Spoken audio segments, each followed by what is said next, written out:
Welcome to Things You Should Know, Civil War Edition. Today we'll talk about the Battle of Hattaras Inlet in Dare County, North Carolina on August 28th and 29th, 1861. The North Carolina Sounds occupy most of the coast from Cape Lookout to the Virginia border. The numerous inlets were ideal for Confederates raiding Union maritime commerce. Cape Hatteras, the easternmost point of the Confederacy, was located near the Gulf Stream. The Gulf Stream was used by the Union transports from the Caribbean to New York. Using the Gulf Stream significantly reduced travel time for the transports. The Confederate Navy began using the inlets, especially Hatteras, to raid the Union vessels. They would then retreat back to the inlets to avoid reprisals by the Union Navy.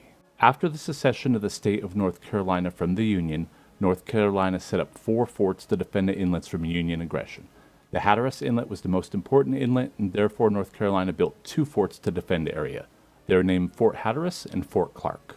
Fort Hatteras was located adjacent to the inlet on the south side of Hatteras Island. Fort Clark was about a half-mile southeast, closer to the Atlantic Ocean. The forts were not very strong. Fort Hatteras only had 10 guns mounted by the end of August, with another 5 guns in the fort but not mounted.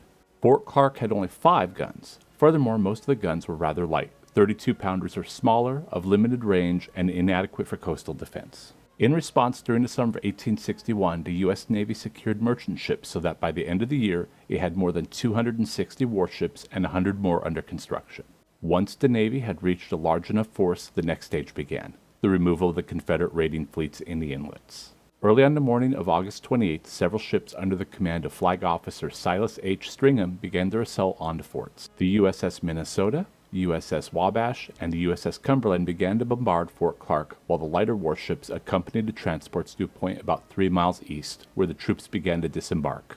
Stringham began using a new naval tactic against the land artillery. This tactic was developed by the British and French at the siege of Sevastopol in the Crimean War. However, this was a first for the U.S. Navy. The tactic involved ships moving in a loop. The ships would move into range, fire, and move out of range to reload.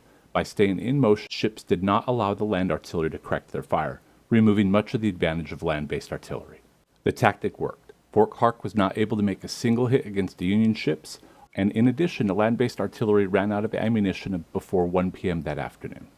When the crew in Fort Clark realized they were out of ammunition, they abandoned the fort, some fleeing to Fort Hatteras, and others were retreating by boat. Colonel Max Weber, Union commander for the troops, already landed on shore, noticed the fort was abandoned, and took control with his troops. It was during this interval of confusion that the landing force suffered its only casualty, one of the soldiers being seriously wounded in the hand by a shell fragment. Once the fort was captured, Stringham and his fleet moved on to Fort Hatteras itself. He began the same tactic. This time, however, the Confederate defenders attempted to conserve ammunition by only sporadically firing at Stringham. After some time, with the fire so sporadic, it is thought that Stringham must have believed the defenders had retreated. Stringham sent the Monticello into the inlet to investigate the status of the fort. The fort opened fire, and the Monticello accidentally grounded itself trying to avoid the fire. She was struck 5 times, but between the hits by enemy cannons and the running aground, there were no serious injuries.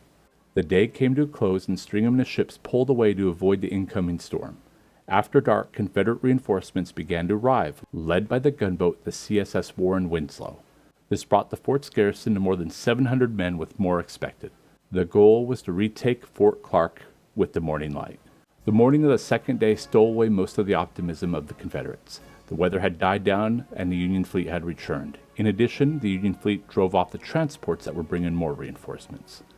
The fleet began the same tactics as the previous day, but discovered the fort's guns were out of range. Instead, the Union fleet opened fire with no worry of counterfire by the Confederates. After 3 hours of continuous artillery bombardment, the Confederates decided to surrender, even though their actual casualties were only around 50 in total. After 11 a.m., the white flag was raised and the battle ended. The Confederate survivors were sent to prisoner of war camps.